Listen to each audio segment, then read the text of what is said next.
Hey, welcome back to the channel.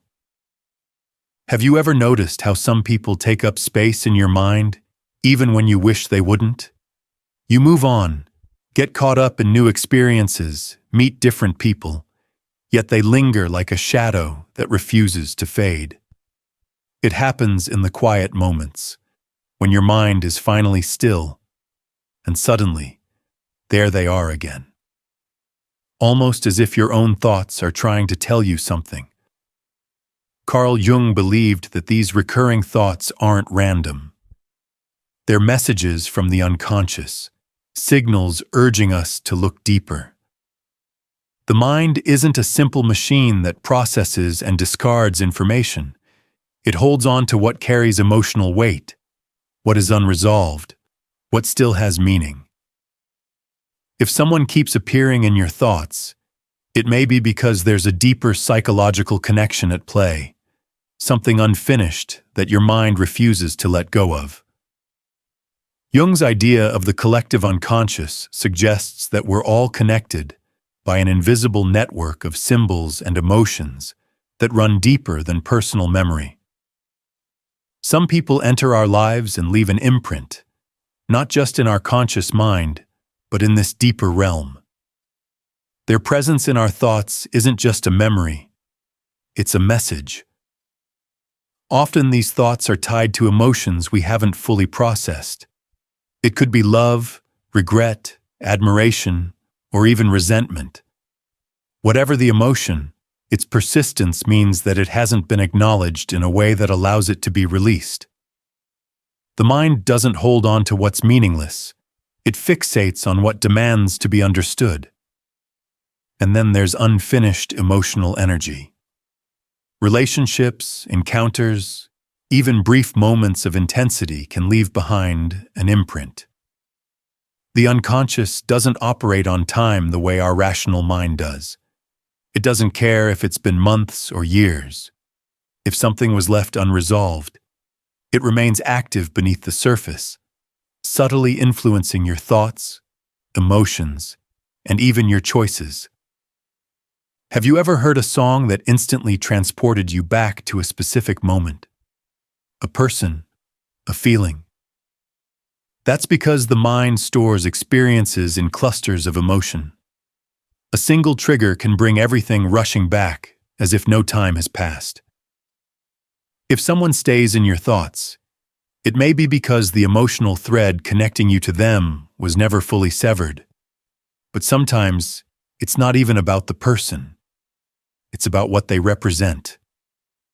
The unconscious mind speaks in symbols. People in our lives often reflect something deeper within us. A longing, an unhealed wound, a missing piece of our own identity. Jung believed that until we understand the role someone plays in our unconscious, they will continue to resurface, sometimes in the form of memories, sometimes as patterns we unknowingly repeat with others. The real question isn't why you can't stop thinking about them, but rather, what your mind is trying to tell you. What if the way you see them is actually a projection of something within yourself? We've all had intense reactions to people without fully understanding why. Feeling drawn to someone in a way that seems inexplicable, or experiencing an irrational dislike toward someone who has done nothing wrong. Maybe you placed someone on a pedestal, only to later feel disappointed when they turned out to be flawed.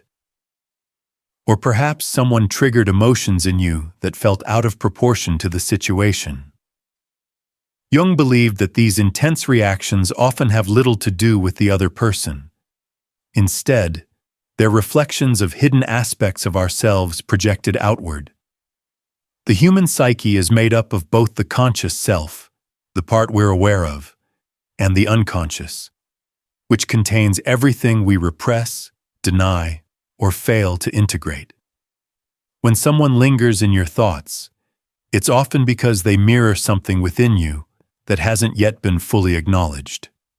For example, if you can't stop thinking about someone who radiates confidence and charm, it might be because, deep down, you long to develop those traits in yourself. If you feel an unexplained resentment towards someone, it could be because they reflect a part of you that you struggle to accept. The more we refuse to acknowledge certain aspects of ourselves, the more power they have over us. Jung referred to this as the shadow, the hidden, often darker parts of our personality that we suppress. We like to believe we're fully self-aware, but the truth is, much of who we are operates beneath the surface. When someone resonates deeply in our psyche, it may be because they are activating a part of our shadow. This is why certain people seem to haunt us. They represent something within ourselves that we are subconsciously trying to process. But projections don't just apply to individuals. They shape our entire worldview. If we carry deep-seated insecurities, we may assume others are judging us. If we struggle with self-worth, we may believe others are superior. If we have unresolved wounds from the past, we may project them onto present relationships, unknowingly reliving old patterns. Understanding projection allows us to reclaim the parts of ourselves that we've unknowingly given away. The people we obsess over, admire, or resent often hold up a mirror to something within us. The key is to stop looking outward for answers and start looking inward. But what happens when these projections are tied to deep emotional bonds? When the attachment isn't just psychological, but emotional. Some people don't just pass through our lives. They leave a mark so deep that forgetting them feels impossible.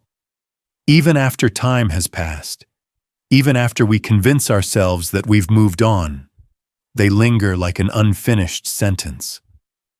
Jung believed that emotional connections become embedded in the unconscious, shaping our thoughts, behaviors, and even our identity. Neuroscience supports this idea.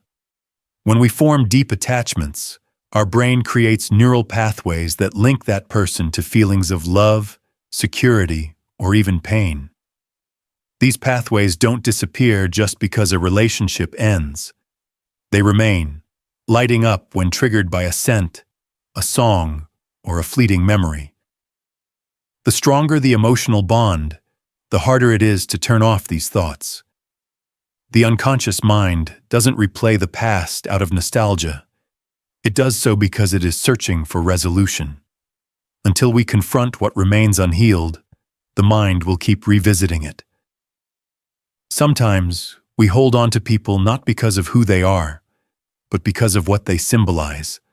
A lost version of ourselves, an unfulfilled dream, a hope that was never realized. So how do we break free? It starts with recognizing that these thoughts are not necessarily about the person, but about something deeper within us. What emotions remain unprocessed? What lessons have yet to be learned? What part of ourselves is still tethered to this connection? Letting go isn't about forgetting. It's about integration. It's about allowing ourselves to fully feel, process, and accept what was, so that it no longer controls us from the shadows. And yet, just when we think we're moving on, the universe seems to send us signs, coincidences that feel too perfect to ignore.